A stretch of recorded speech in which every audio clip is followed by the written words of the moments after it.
The James Show Podcast. No fat generals is the one-line summary of Pete Hegseth's meeting of the generals today. And what a bizarre situation we're in. Not the meeting itself. Because to me, there doesn't seem to be anything more normal in the world than the guy who's running the Department of War to want to have a meeting with generals. So I've just been getting just tickled all week by the people that are saying, boy, this is weird. This is just strange. This is unprecedented. This meeting is unprecedented. Really? Secretary of War wanted to meet with his generals? That's unprecedented? That's weird? Is there anything more normal in the world? Well, it's like, oh, that's so weird. The Secretary of Agriculture visited a farm. Yeah, that's kind of what I expected he does every damn day. What else does the guy do? Fire missiles? So, all right, I'm going to play Pete Hegseth first because I want you to see how little weird applies to what just happened today. Because not only was the specter of, oh my God, can you believe the Department of Defense is flying in all these generals for a meeting? Yeah, I figured that's what they were going to do on a regular Tuesday. So here's what was so strange and unprecedented and weird. Pete Hegseth is just calling for the return of equal standards and high standards to the military. That doesn't really strike me as weird at all. I don't want my son serving alongside troops who are out of shape, or in combat unit with females who can't meet the same combat arms physical standards as men, or troops who are not fully proficient on their assigned weapons, platform, or task, or under a leader who was the first but not the best. Standards must be uniform, gender neutral, and high. If not, they're not standards. They're just suggestions. Suggestions that get our sons and daughters killed. Oh, no, we should have equal standards and they should be high in the military. Whoop-de-doo. That's controversial. That's wild. That's unprecedented. That's weird. Hang on. And the other big clip here is you're probably going to hear this part on a bunch of other shows because it is kind of funny. Pete Hegseth doesn't want any more fat generals. I thought that was already a rule. We have fat generals? Are we allowed to? I'm also directing that warfighters in combat jobs execute their service fitness test at a gender-neutral, age-normed male standard scored above 70%. It all starts with physical fitness and appearance. If the Secretary of War can do regular, hard PT, so can every member of our joint force. So he's talking about himself. Frankly, it's tiring to look out at combat formations, or really any formation, and see fat troops.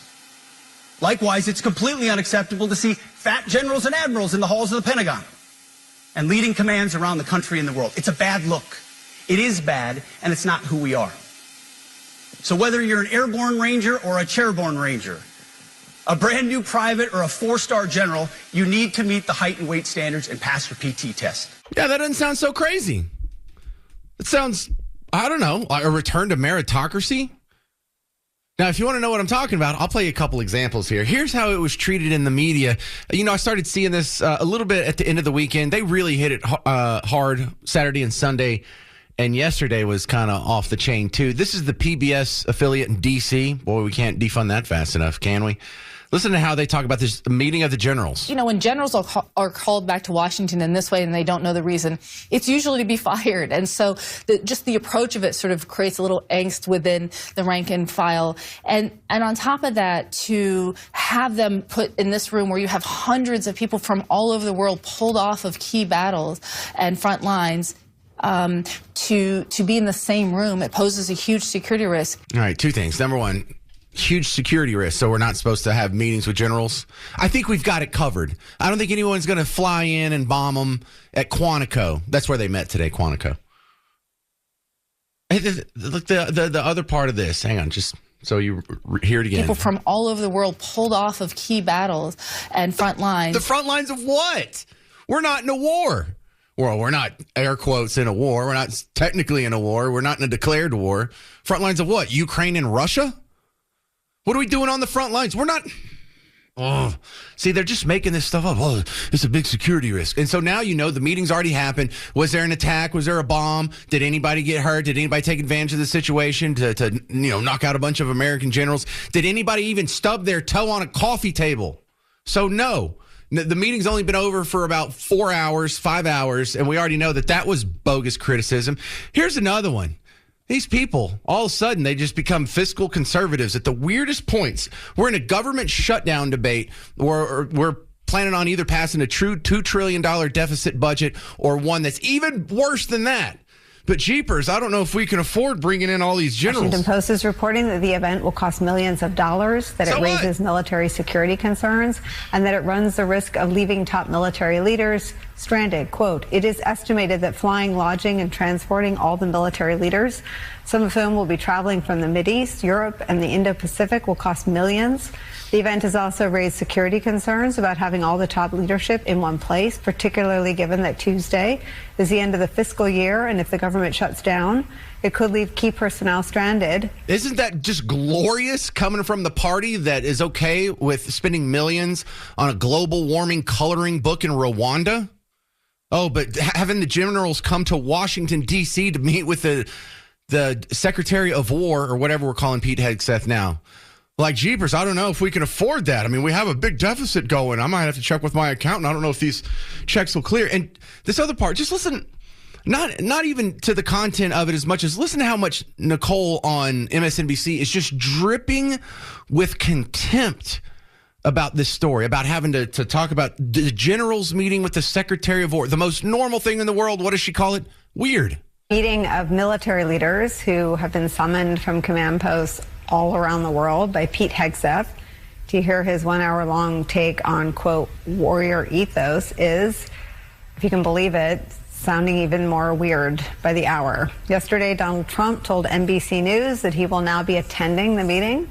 Trump said this, quote, it's really just a very nice meeting, talking about how well we're doing militarily, talking about being in great shape, talking about a lot of good positive things. It's just a good message. We have some great people coming in, and it's just an esprit de corps. You know the expression esprit de corps? That's all it's about. We're talking about what we're doing, what they're doing, and how we're doing. Exactly what one would want the person with the nuclear launch codes to say about the reason he summoned every military leader to a single meeting in one room. Well, she's really not enjoying her job, is she?